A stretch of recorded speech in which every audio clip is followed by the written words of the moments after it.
காவேரி வீட்டில் வந்து எவ்வளோ பேசி பார்க்குறாங்க போலீஸ்கிட்ட. போலீஸ் வந்து கண்டிப்பாக வந்து அந்த பசுபதி வந்து சொல்கிறத மட்டும்தான் கேட்குறாங்க.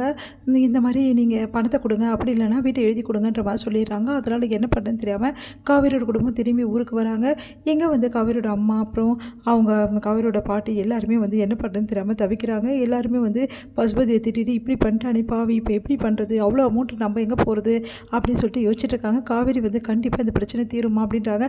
போதுண்டி, நீ பண்ண பிரச்சனையே போதும், அவன்கிட்ட மோதி தான் இந்த அளவுக்கு கொண்டு வந்திருக்கேன், நம்ம வீடே இல்லாத அளவுக்கு கொண்டு வந்திருக்கேன்னு சொல்லிட்டு காவேரி போட்டு அவங்க அம்மா திட்டுறாங்க.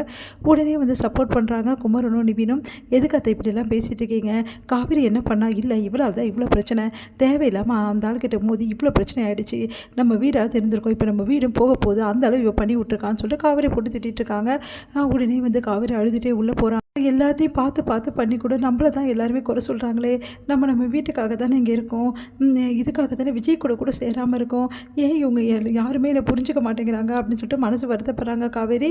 இங்கே நிவின் வந்து காவேரி கிட்ட வந்து பேசுகிறாரு. இதை வந்து பார்த்துடுறாங்க யமுனா வந்து இங்கே கூட அடங்க மாட்டேங்கிறாங்க ரெண்டு பேருமே. இப்போ ரொம்ப முக்கியமாக இவங்க இப்போ பேசுது அப்படின்னு சொல்லிட்டு இப்போ 4 பேர் முன்னாடி அசிங்கமாக கேட்குறேன் அப்படின்னு சொல்லிட்டு போகிறாங்க. அப்போ கரெக்டாக அவங்க அக்கா வந்து இங்கே வாடி எப்படி சொல்லி கூப்பிட்றாங்க. அக்கா அது வந்து அக்கா எனக்கு நல்லா தெரியும், அவங்க 2 பேர் பேசிக்கிறது உனக்கு பிடிக்கல அவ்வளோதானே, இங்கே பாரு இந்த மாதிரிலாம் பண்ண அம்மா இப்போ சரியான டென்ஷனில் இருக்குது, இப்போ நீயும் 7:30 கூட்டாத மரியாதைப்பா, அவங்க பேசின்னு போட்டோம், ஒன்றும் வந்து உன் வீட்டுக்காரரை தூக்கிட்டு போயிட மாட்டாங்க அப்படின்னு சொல்லிட்டு கூட்டிகிட்டு போயிடுறாங்க. அதனால் செம்மையாக டென்ஷனாக இருக்காங்க யமுனா. இங்கே வந்து என்ன பண்ணுறாரு நிவின் வந்து ஏன் காவேரி இப்படி இருக்க அப்படின்னு சொல்லி கேட்டோன்னே, எல்லாரும் வந்து உனக்கு குறை சொல்கிறாங்க திட்டுறாங்க உங்கள் அம்மா அப்படின்னு சொல்லிட்டு கவலையாக இருக்கான்னு. அதெல்லாம் ஒன்றும் இல்லை, எனக்கு நல்லா தெரியும், நம்ம இவங்களுக்காக தான் நீங்கள் எல்லாம் பார்த்து செய்கிறோம், ஆனால் கடைசியில் இவங்க நம்மளை திட்டாங்கன்னு தானே யோசிக்கிற, அப்படி தான் இந்த உலகமே, நீ யாருக்காக என்ன செஞ்சாலும் சரி உன்னை யாரும் திருப்பி பார்க்க போகிறதில்ல, ஆனால் உன் வாழ்க்கையை நீ தான் கெடுத்துக்க போகிற அப்படின்றாரு. அதை கேட்டு அதிர்ச்சி அடைகிறாங்க காவேரி. ஆமாம் காவேரி, உனக்காக விஜய் வந்து அங்கே ஏங்கிட்டு இருக்காரு, உனக்காகவும் குழந்தைக்காகவும் நீ எப்போ வருமென்னு சொல்லிட்டு ஒவ்வொரு முறையும் எதிர்பார்த்துட்ருக்காரு.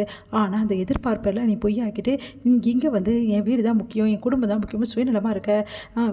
இல்லை நிவின், உங்களுக்கே தெரியும்ல, நான் கிளம்ப ரெடியாக தான் இருந்தேன், அப்படி எல்லாம் எனக்கு தெரியும், உங்ககிட்ட யார் பேசுனாங்க என்ன பேசுனாங்கன்னு எல்லாமே தெரியும், அவங்க வீட்டு ஆளுங்க வேணான்றாங்க, அதனால தானே. இங்கே பார், உனக்கு வந்து குழந்தை பிறக்க போகுதுன்னு தெரிஞ்சிருந்தா கண்டிப்பாக அவங்க வேணான்னு சொல்லவே மாட்டாங்க, அதனால் எல்லாருக்கிட்டையும் இது உண்மையை சொல்லி ஒழுங்காக விஜய் கூட வாழப்பாரு, அதை விட்டுட்டு தேவையில்லாமல் வந்து தியாகம் பண்ணுற பேரில் இங்கே உட்காந்து நின்றீங்கன்னா உனக்கு எந்த மரியாதையும் கிடைக்க போகிறதில்ல, உன் குழந்தைக்கு எந்த அங்கீகாரமும் கிடைக்க போகிறதில்ல அப்படின்றாரு. அதை கேட்டு நிவின் அப்படின்றாங்க. ஆமாம் காவேரி, சொன்னால் கொஞ்சமாவது புரிஞ்சுக்கோ, விஜய் கூட சேர்ந்து வாழ வழியை பாரு அப்படின்னு சொல்லிட்டு போகிறாங்க. அதனால் காவேரி என்ன பண்ணுறது திறமை இங்கே தவிக்கிறாங்க. இங்கே வந்து விஜய் வந்து ஒரே டென்ஷனாக இருக்காரு. அவங்க தாத்தா வந்து கேட்குறாரு, என்ன விஜய் ஏன்ப்பா இவ்வளோ டென்ஷனாக இருக்கேன்னு. இல்லை தாத்தா, காவேரிக்கு நான் 2 நாள் டைம் கொடுத்துருந்தேன், அது இன்னையோட முடியுது, நாளைக்கு காவேரி என்ன முடிவு சொல்கிற போகிறாரோ அதை பொறுத்து தான் என்னோட முடிவும் அப்படின்றாரு.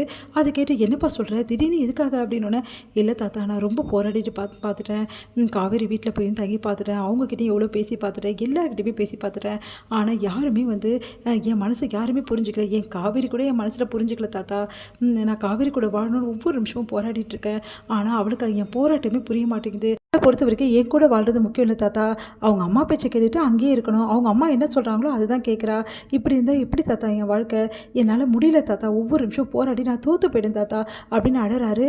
விஜய் அழாதரா, சொன்னால் கேளு, இங்கே பாருங்கள் தாத்தா, நாளைக்கு காவேரி நான் போய் கூப்பிடுவேன் தாத்தா, அவள் ஒரு முடிவு சொல்லணும் நான் சொல்லியிருக்கேன், நான் 2 நாள் டைம் கொடுத்தேன், முடிஞ்சு போச்சு, அவள் வரமாட்டேன்னு சொன்னான் அப்படின்னோடனே, வரமாட்டேன்னு சொன்னால் என்னப்பா பண்ண போகிற, நான் ஒரு முடிவு எடுத்துட்டேன் தாத்தா, அவள் வரமாட்டேன்னு சொன்னால் நான் அந்த நிமிஷமே அவகிட்டேருந்து நான் தூரமாக போயிடலான்னு முடிவு பண்ணிட்டேன் தாத்தா அப்படின்னு ஒன்று அதிர்ச்சி அடைகிறாரு.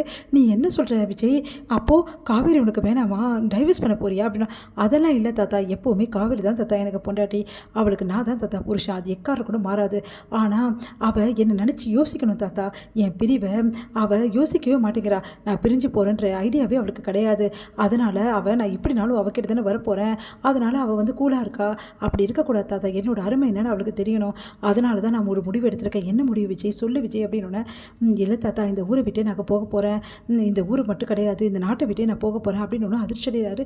நீ என்ன சொல்கிற, அப்போ எங்களெல்லாம் பிரிஞ்சு காவேரிக்காக நீ போறியா அப்படின்னு, மன்னிச்சிடுங்க தாத்தா, எனக்கு வேறு வழி தெரியல தாத்தா அப்படின்னு சொல்லிட்டு போகிறாரு.